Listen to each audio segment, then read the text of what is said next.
Hi hello ನಮಸ್ಕಾರ ಎಲ್ರಿಗೂ ಹೊಂಡಾ ಸ್ಪೆಸಿಫಿಕೇಶನ್ಗೆ ಸ್ವಾಗತ ಸುಸ್ವಾಗತ. ಇಷ್ಟಿನ ಗಂಟ ಓಲಾ ಈ ಸೇಲ್ಸ್ ಕೂಡ ಕಮ್ಮಿ ಆಗಿತ್ತು ಜನವರಿಲಿ. ಬೇರೆ ಕಂಪ್ನಿಗಳೆಲ್ಲ ಆಲ್ರೆಡಿ ಅವ್ರದ್ದು ಹೊಸ ವೇರಿಯಂಟ್ಗಳು ಏನಿತ್ತು ಏತರ್ ಆಗ್ಬೋದು ಟಿ ವಿ ಎಸ್ ಆಗ್ಬೋದು ಅವ್ರದ್ದೆಲ್ಲ ಹೊಸ ವೇರಿಯಂಟ್ಗಳು ಯಾವ್ದು ಗಾಡಿಗಳಿದ್ದು ಅದೆಲ್ಲ ಲಾಂಚ್ ಮಾಡಿದ್ರು. ಬಟ್ ಓಲಾದವರು ಇನ್ನೂ ಲಾಂಚ್ ಮಾಡಿರಲಿಲ್ಲ. ಬಟ್ ಇವಾಗ ಥರ್ಡ್ ಜನರೇಷನ್ ಲಾಂಚ್ ಮಾಡಿದ್ದಾರೆ. ಈಗ ಓಲಾದವರು ಕೆಲವೊಂದು ಮೇಜರ್ ಚೇಂಜಸ್ ಮಾಡಿ ಲಾಂಚ್ ಮಾಡಿದ್ದಾರೆ. ಒಂದು ಮಿಡ್ ಡ್ರೈವ್ ಮೋಟ್ರು ವೈರನ್ನ ಕಂಬಿ ಮಾಡಿ ಬೋರ್ಡು ಸಿ ಸಿ ಬೋರ್ಡ್ ಅನ್ನ ಅದರಲ್ಲೇ ಇಟ್ಟಿದ್ದಾರೆ ಮೋಟ್ರಲ್ಲೇ. ಮತ್ತೆ ಇನ್ನೊಂದು ಚೈನ್ ಡ್ರೈವ್ ಬೆಲ್ಟ್ ಡ್ರೈವ್ ಇದ್ದಂತದ ಹಿಂದೆ ಏನ್ ಬೆಲ್ಟ್ ಡ್ರೈವ್ ಇತ್ತು ಅದನ್ನ ತೆಗೆದಾಕ್ಬಿಟ್ಟಿಗೆ ಚೈನ್ ಡ್ರೈವ್ ನ ಇಟ್ಟಿದ್ದಾರೆ. ಇದರಿಂದ ಸ್ಪೀಡ್ ಮತ್ತೆ ಪವರು ಬೇಗ ಇಂಪ್ರೂವ್ಮೆಂಟ್ ಆಗುತ್ತೆ ಮತ್ತೆ ಈ ಇನಿಷಿಯಲ್ ಟಾರ್ಕು ಚೆನ್ನಾಗಿರುತ್ತೆ.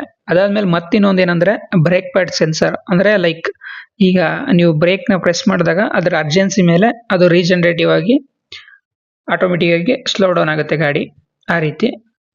ಮತ್ತೆ ಇದರಿಂದ ಏನ್ ಬೆನಿಫಿಟ್ ಅಂದ್ರೆ ಬ್ರೇಕ್ ಪ್ಯಾಡ್ ಜಾಸ್ತಿ ಯೂಸೇ ಆಗಲ್ಲ. ರೀಜನರೇಟಿವ್ ಆಗಿರೋದ್ರಿಂದ ಒಂದು ಪವರ್ ನಿಮಗೆ ಸೇವ್ ಆಗ್ತಾ ಹೋಗುತ್ತೆ ಬ್ಯಾಟ್ರಿಲಿ. ನೀವು ಯಾವ ರೀತಿ ಬ್ರೇಕ್ ಪ್ರೆಸ್ ಮಾಡ್ತೀರಾ ಅದ್ರ ಮೇಲೆ ಅದರ ಅರ್ಜೆನ್ಸಿಯನ್ನು ಚೆಕ್ ಮಾಡ್ಕೊಂಡು ಆಟೋಮೆಟಿಕಲಿ ರೀಜನರೇಟ್ ಆಗುತ್ತೆ. ಜೋರಾಗಿ ಪ್ರೆಸ್ ಮಾಡಿದಾಗ ತುಂಬಾ ಅರ್ಜೆನ್ಸಿ ಇದ್ದಾಗ ತುಂಬಾನೇ ಲಾಂಗ್ ಆಗಿ ರೀಜನರೇಟಿವ್ ಆಗುತ್ತೆ ಮತ್ತೆ ಬೇಗನೆ ಗಾಡಿನೂ ಸ್ಲೋ ಡೌನ್ ಆಗುತ್ತೆ. ಇದೊಂದು ಆಡ್ ಮಾಡಿದ್ದಾರೆ. ಇದು ಪ್ರೋ ವೇರಿಯಂಟ್ ಗಳಿಗೆಲ್ಲ ABS ಕೊಟ್ಟಿದ್ದಾರೆ. ಥರ್ಡ್ ಜನರೇಷನ್ ಪ್ರೋ ಪ್ಲಸ್ ಏನ್ ವೇರಿಯಂಟ್ ಇದೆ ಎರಡಕ್ಕೂ ABS ಕೊಟ್ಟಿದ್ದಾರೆ.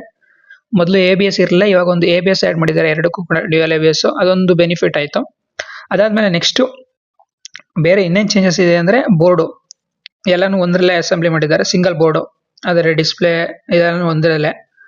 ಸೊ ಮತ್ತೆ ಡ್ಯುಯಲ್ ಕಲರ್ ಕೊಟ್ಟಿದ್ದಾರೆ ಈಗ ಸೀಟ್ಗೆ. ಮತ್ತೆ ಹಿಂದ್ಗಡೆ ಒಂದು ಈ ಟ್ಯೂಬುಲರ್ ಕೊಟ್ಟಿದ್ರು ಮೊದಲು ಹಿಂದ್ಗಡೆ ಹ್ಯಾಂಡಲ್ ಬಾರು. ಈಗ ಅದನ್ನ ತೆಗೆದಾಕ್ಬಿಟ್ಟು ಪ್ರೀಮಿಯಂ ಆಗಿ ಒಂಥರ ಚೆನ್ನಾಗಿ ರೀತಿ ಮಾಡಿದ್ದಾರೆ.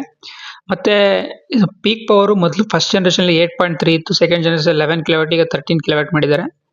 ಮತ್ತೆ ಕಾಸ್ಟ್ ಕೂಡ ರಿಡ್ಯೂಸ್ ಮಾಡಿದ್ದಾರೆ ಅಪ್ ಟು 85%. ಇನ್ನು MovOS 5 ಬಗ್ಗೆನೂ ಹೇಳಿದ್ದಾರೆ. ಇದು ನೆಕ್ಸ್ಟ್ ಬೀಟಾ ವರ್ಷನ್ ಕೊಡ್ತಾರೆ ಎಲ್ರಿಗೂ.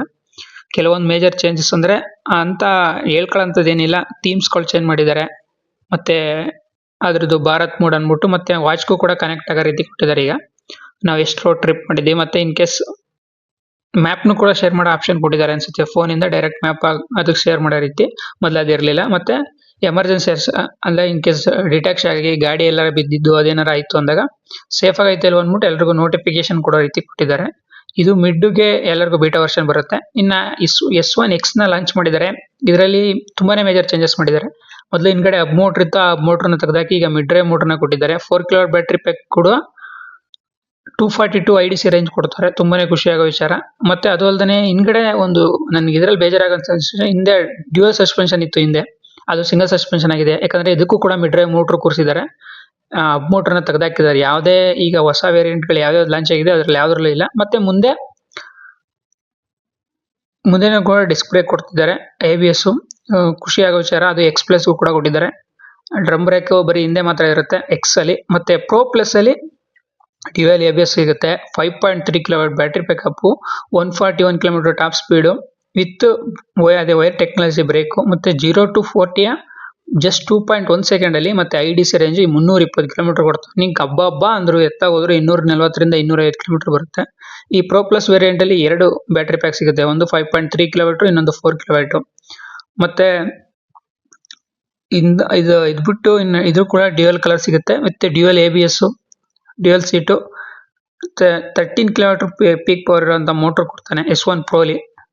ಸೊ ತುಂಬಾನೇ ಖುಷಿ ಆಗುತ್ತೆ. S1 Pro ಪ್ಲಸ್ ಆದ್ಮೇಲೆ S1 Proಗೆ 11 ಕಿಲೋವಾಟ್ ಇರುತ್ತೆ. ಇದು ಪ್ರೋ ವೇರಿಯಂಟ್ಗೆ 125 ಕಿಲೋಮೀಟರ್ ಟಾಪ್ ಸ್ಪೀಡ್ ಜೊತೆಗೆ 242 IDC ರೇಂಜ್ ಸಿಗುತ್ತೆ. ಇದರಲ್ಲಿ 4 ಕಿಲೋವಾಟ್ 3 ಕಿಲೋವಾಟ್ ಸಿಗುತ್ತೆ. ಮತ್ತೆ ಇದರಲ್ಲಿ ABS ಸಿಗಲ್ಲ, ಡಿಸ್ಕ್ ಬ್ರೇಕ್ ಸಿಗುತ್ತೆ.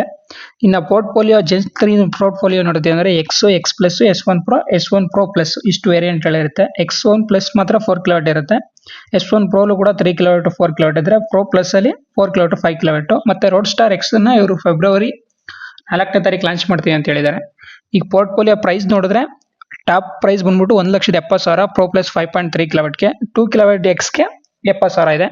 ಈಗ ಜನರೇಷನ್ 2 ಕೂಡ ಇರುತ್ತೆ, ಬಟ್ ಅದನ್ನ ರೈಟ್ ನ ಕಮ್ಮಿ ಮಾಡಿ X2 ಮತ್ತೆ S1 Pro ಇವೆರಡದು ಉಳ್ಕೊಂಡಿರುತ್ತೆ. ಅವೆರಡರ ರೇಟ್ ಕಮ್ಮಿ ಮಾಡಿ ಮತ್ತೆ ಜನರೇಷನ್ 2 ಅಲ್ಲಿ S1 Air ನ ಒಂದು ಡಿಸ್ಕೌಂಟ್ ಕಂಟಿನ್ಯೂ ಮಾಡ್ತಾರೆ. X ಪ್ಲಸ್ ಮತ್ತೆ S1 Pro ಇರುತ್ತೆ. ಅದಕ್ಕೆ ರೈಟ್ ನ ಕಮ್ಮಿ ಮಾಡಿ ಅದನ್ನ ಕೂಡ ನೀವು ಪರ್ಚೇಸ್ ಮಾಡಬಹುದು. ಆ ರೀತಿ ಕೊಡ್ತಾರೆ. ನಾನು ಕೂಡ ಪ್ರೋ ಗಾಡಿಗೋಸ್ಕರ ವೆಯ್ಟ್ ಮಾಡ್ತೇನೆ. ಅದೇನಾದ್ರು ಲಾಂಚ್ ಮಾಡಿದ್ರೆ ನಾನು ಕೂಡ ಪ್ರೋ ತಗೋತೀನಿ. ರೋಡ್ ಸ್ಟಾರ್ ಪ್ರೋ ಮೊಪೇಟಾಗಿ ಆಲ್ರೆಡಿ 3 ಗಾಡಿ ಇದೆ, ಅದರ ಮೇಲೆ ಓಲಾದಲ್ಲಿ ನಾನು ಯೂಸ್ ಮಾಡ್ದಂಗೆ ಒಂದು ಸರ್ವಿಸ್ ಒಂದು ಇಶ್ಯೂ ಈಗ ಒಂದು ಸ್ವಲ್ಪ ಫಿಕ್ಸ್ ಮಾಡಿದ್ದಾರೆ, ಬೇಗ ಪರವಾಗಿಲ್ಲ, ಬೇಗ ಕೊಡ್ತಾರೆ. ಬಟ್ ಅಂಡರ್ ವಾರಂಟಿ ಇದಾಗಲ ಓಕೆ, ಇನ್ ಕೇಸ್ ವಾರಂಟಿ ಮುಗಿದೋಯ್ತು ಅಂದ್ರೆ ಎಕ್ಸ್ಟೆಂಡೆಡ್ ವಾರಂಟಿ ತಗೊಳ್ಳಿ, ಇದು ನನ್ನ ಸಜೆಷನ್. ಏನಕ್ಕಂದ್ರೆ ಇನ್ ಕೇಸ್ ಬ್ಯಾಟ್ರಿ ಹೋಗ್ಬಿಡ್ತು ಅಂದ್ರೆ ಬ್ಯಾಟ್ರಿಗೆ ನಾವು ಅಲ್ಲಿ 5ರಿಂದ 10 ಸಾವಿರ ಸಾರಿ 50ರಿಂದ 60 ಸಾವಿರ ಬ್ಯಾಟ್ರಿ ಕಟ್ಬೇಕಾಗಿಲ್ಲ. 3 ಕಿಲೋವಾಟ್ ಇತ್ತು ಅಂದ್ರೆ, ಇನ್ ಕೇಸ್ 4 ಕಿಲೋವಾಟ್ ಇತ್ತು ಅಂದ್ರೆ ಅದು ಲೈಕ್ 1 ಲಕ್ಷ ಗಂಟಲು ಹೋಗ್ಬಿಡುತ್ತೆ, ಗಾಡಿ ಪ್ರೈಸೇ ಬಂದ್ಬಿಡುತ್ತೆ. ನಂದು ಫಸ್ಟ್ ಜನರೇಷನ್ ಕೂಡ ಬ್ಯಾಟ್ರಿ ಹೋಗಿದ್ದು, ಬಟ್ ಫ್ರೀಯಾಗಿ ರಿಪ್ಲೇಸ್ಮೆಂಟ್ ಮಾಡ್ಕೊಡ್ರು, ಖುಷಿ ವಿಚಾರ. ನಾನು ಮಾಡ್ಕೊಡೋವೇನೋ ಅನ್ಕೊಂಡಿದ್ದೆ, ಕೇಸ್ ಮಾಡ್ಕೊಡ್ಲಿಲ್ಲ ಅಂದ್ರೆ ಸೈಡ್ಗೆ ಎಸ್ಬಿಟ್ಟು ಬೇರೆ ಇನ್ನೊಂದು ತಾಳೋಣ ಅಂತ ಐಡಿಯಾ ಹಾಕೊಂಡಿದ್ದೆ. ಬಟ್ ಬೇಗ ಮಾಡ್ಕೊಟ್ರು, 1 ತಿಂಗಳು ಮಡಿಕೊಂಡ್ರು ಗಾಡಿ.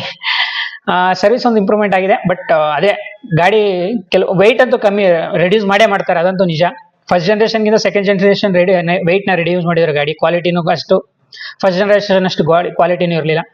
ಈಗ ಸೆಕೆಂಡ್ ಜನರೇಷನ್ ಇಂದ ಥರ್ಡ್ ಜನರೇಷನ್ಗೆ ಅಪ್ಡೇಟ್ ಮಾಡಿದ್ದಾರೆ. ನಿಮಗೆ ರೇಂಜು ಮತ್ತೆ ಇದೆಲ್ಲ ಕ್ಲೈಮ್ ಮಾಡಬೇಕು ಅಂತಂದ್ರೆ ಸೊ ಪವರ್ನ ಕಮ್ಮಿ ಮಾಡೇ ಮಾಡ್ತಾರೆ. ಆಮೇಲೆ ಮಿಡ್ ಡ್ರೈವ್ ಮೋಟರ್ನ ತುಂಬಾ ಇಂಪ್ರೂವ್ಮೆಂಟ್ ಮಾಡಿದ್ದಾರೆ ಇದರಿಂದ. ಮತ್ತೆ ABS ಇದೊಂದು 2 ಬೆನಿಫಿಟ್ ಅಂತ ಹೇಳ್ತೀನಿ. ಈ ವಿಡಿಯೋದಲ್ಲಿ ಇಷ್ಟೇ, ಓಲಾ ಥರ್ಡ್ ಜನರೇಷನ್ ಲಾಂಚ್ ಆಗಿದೆ ಅಂತ ವಿಡಿಯೋ, ಏನೇನು ಕಾನ್ಫಿಗರೇಷನ್ ಇದೆ, ಏನೇನು ಇದೆ ಅಂತ ತಿಳಿಸುವಂತ ವಿಡಿಯೋ ಇದಾಗಿತ್ತು. ಮುಂದಿನ ವಿಡಿಯೋದಲ್ಲಿ ಮತ್ತೆ ಸಿಗೋಣ. ಅಲ್ಲಿವರೆಗೂ ಟೇಕ್ ಕೇರ್, ಬಾಯ್ ಬಾಯ್, ಧನ್ಯವಾದಗಳು.